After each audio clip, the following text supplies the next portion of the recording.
ఈ వీడియోలో మనం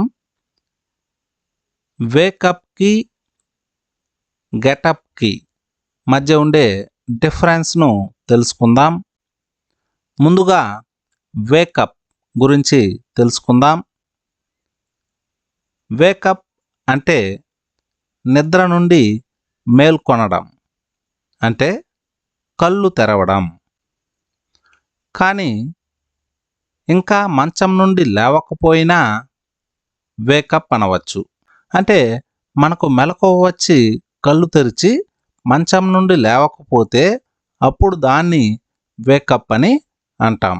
వేకప్ అంటే నిద్ర నుండి మేల్కొనడం. ఎగ్జాంపుల్స్ చూద్దాం. I usually wake up at 6 AM. అంటే నేను సాధారణంగా ఉదయం 6 గంటలకు మేల్కొంటాను. She woke up late today.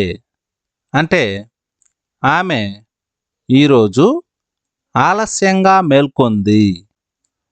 ఇప్పుడు మనం గెటప్ గురించి తెలుసుకుందాం.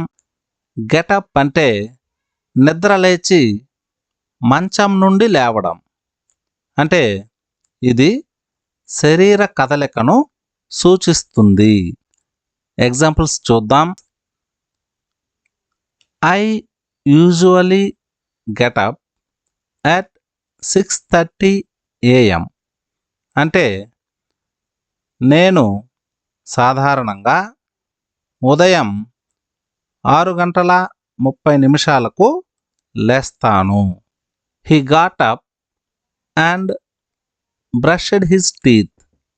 అంటే అతను లేచి పళ్ళు తోముకున్నాడు. అంటే ఇక్కడ గెటప్ అంటే మెలకువ వచ్చి మంచం నుండి లేవడం. వేకప్కి గెటప్కి డిఫరెన్స్ను మరొకసారి చూద్దాం. వేకప్ అంటే నిద్ర లేవడం, అంటే కళ్ళు తెరవడం. గెటప్ అంటే మంచం నుండి లేవడం. ఇది శరీర కదలికను సూచిస్తుంది.